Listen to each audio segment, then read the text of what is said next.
या अगोदर तुम्ही भरपूर प्रकारच्या वांग्याच्या भाज्या खाल्ल्या असतील. पण या पद्धतीने एकदा जर वांग्याची भाजी बनवलीत ना, तर घरातले सगळे खुश होणार. शिवाय बोटे चाटत खाणार ही गॅरंटी आहे माझी.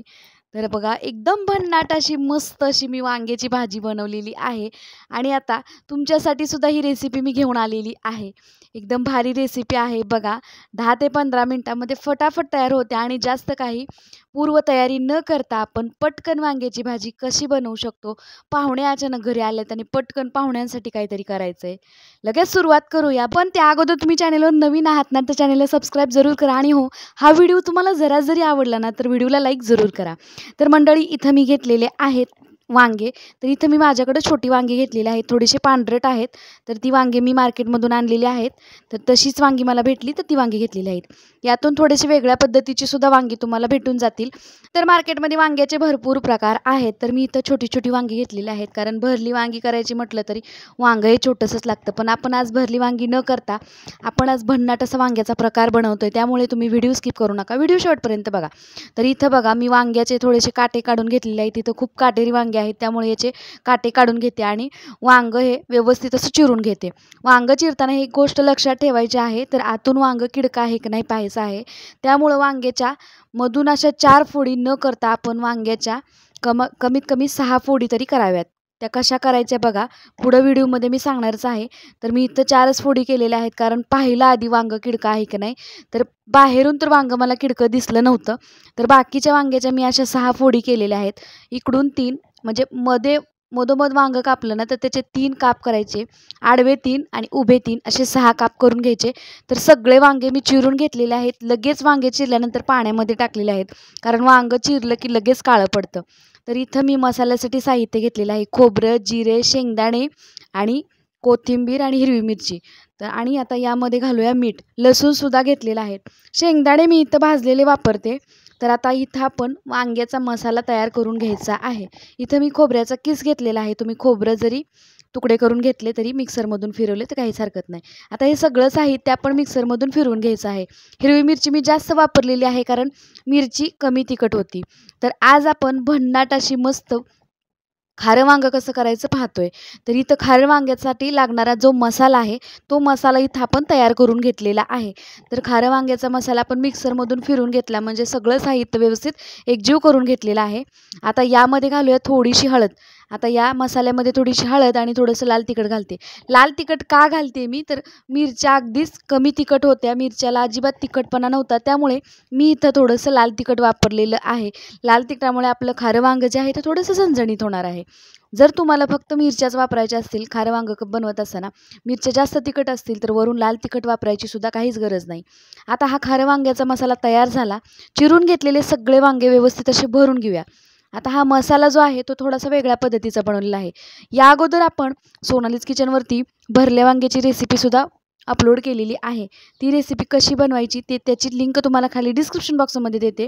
तिथे जाऊन तुम्ही नक्की पहा. तर आता हे मसाला बनवलेला आहे तो या वांग्यामध्ये भरून घेतलेला आहे. तर आता हे सगळा मसाला वांग्यामध्ये भरून घेतला आणि थोडासा जो मसाला आहे तो सुद्धा उरलेला आहे. नमस्कार मंडळी, सोनालीज किचन अँड ब्लॉग चॅनलवरती आपलं मनापासून स्वागत आहे. तर गॅसवरती इथं मी कढई ठेवलेली आहे आणि कढई चांगली गरम झाल्यानंतर त्यामध्ये मी ओतलेलं आहे तेल.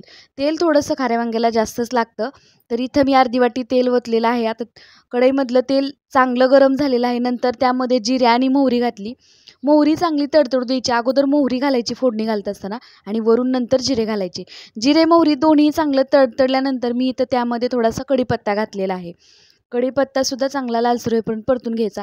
आता यामध्ये आपण या मसाल्यामध्ये सगळं घातलं असल्यामुळे वेगळं काही आलं लसणाची पेस्ट वगैरे घालायची काहीच गरज नाही. आता जो उरलेला मसाला आहे तो आपण या फोडणीमध्ये घातला आणि थोडासा या फोडणीमध्ये 5 मिनिट तरी परतून घेऊया. त्यामुळे काय होतं आपल्या भाजीला जो आपल्या खाऱ्या वांग्याला जो आहे ना तो टेस्ट खूप छान येते. त्यामुळे मस्त असं खारं वांगं बनतं. तर हा मसाला जो आहे तो तेलामध्ये व्यवस्थित असा परतून घेऊया 1-2 मिनिटासाठी. अगदी थोडासाच परतून घ्यायचा आहे. आता मसाला 1-2 मिनिट परतला आहे लो फ्लेमवर. तर आता भरून घेतलेली जी वांगी आहेत ना तर वांगी या मसाल्यामध्ये घालूया म्हणजेच या फोडणीमध्ये घालूया आणि फोडणीमध्ये वांगे घातल्यानंतर व्यवस्थित असे हलवून घेऊया. बघा तर मी घेताना 4 ते 5 वांगे घेतले, 5 ते 6 वांगे घेतले होते. त्यातलं एक वांगं किडकं निघालं, त्यामुळे इथं आपल्याकडे 5च वांगे राहिलेले आहेत. तर बघा, मस्त असे वांगे आपण इथं फोडणीमध्ये हलवून घेऊया. एकदम भन्नाट अशी वांग्याची भाजी इथं तयार होत आहे. म्हणजेच खारं वांगं तयार होत आहे. एकदम भन्नाट लागतं. मुलांच्या डब्यासाठी सुद्धा तुम्ही हे अशा पद्धतीचं खारं वांगं तयार करून देऊ शकता किंवा हा मसाला रात्रीच बनवून ठेवला तरी सकाळी मुलांच्या डब्यासाठी तुम्ही असं वांगं तयार करू शकता. वांग्यावरती एक 5 मिनिटं असं झाकण ठेवून दिलेलं आहे आणि आता याला एक 5 मिनिटासाठी असंच तेलामध्ये वाफवून घेतलेलं आहे. आता 5 मिनिट झालेले आहेत. थोडंसं मी यामध्ये पाणी ओतणार आहे. तर सुरुवातीला थोडंसं अर्धी वाटी पाणी मी ओतलेलं आहे आणि नंतर इथं अर्धा ग्लास मी नंतर पाणी ओतणार आहे. आता तुम्हाला खारं वांगं मोकळं खायला आवडतं की सरभरीत खायला आवडतं, त्या पद्धतीनं तुम्ही खारं वांगं बनवा. तर मी इथं सरभरीत खारं वांगं बनवणार आहे. त्यामुळे मी थोडंसं पाण्याचा जास्त वापर केलेला आहे. त्यामुळे काय होतं, वांगं पण व्यवस्थित शिजतं आणि आपलं खारं वांगं सरभरीत आपल्याला पाहिजे तसं तयार होतं. तर आता हे खारं वांगं जे आहे त्यामध्ये पाणी ओतल्यानंतर एक 10 मिनिटासाठी झाकून ठेवून द्यायचं. मध्ये मध्ये आपण झाकण काढून याला व्यवस्थित असं हलवून घ्यायचं आहे. तर बघा, अधूनमधून याला झाकण काढून हलवून घ्यायचं. तर हे वांगं जे आहे ते थोडंसं शिजत आलेलं आहे.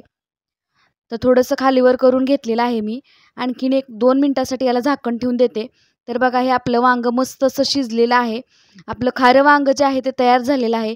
यामध्ये आपण थोडंसं लाल तिखट वापरल्यामुळे याला थोडासा लालसर कलर आलेला आहे. ॲक्च्युअलमध्ये खाऱ्या वांग्याला थोडासा पिवळसर कलर असतो. तर मी इथं मिरची तिखट नसल्यामुळे थोडंसं लाल तिखट वापरलेलं आहे. पण अगदी चवीला भन्नाट अशी लागते ही भाजी, मस्त लागते.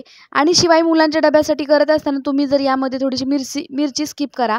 मिठाचं द्यायचं आहे, मिरची स्किप केली चालेल. लसूण, आलं आणि खोबऱ्याची पेस्ट यामध्ये भरून मस्त असं खारं वांगं मुलांच्या डब्यासाठी तुम्ही बनवून देऊ शकता. तर इथं 10 ते 15 मिनिटानंतर पाहिलं आपण, इथं आपलं खारं वांगं शिजलेलं आहे. आणि आता गॅसवरून मी कढई जी आहे ते खाली उतरून घेतलेले आहे. खारं वांगं शिजून झाल्यानंतर वरून थोडीशी कोथिंबीर घातली. तर मस्त असं आपलं झणझणीत इथं आपलं खारं वांगं तयार झालेलं आहे.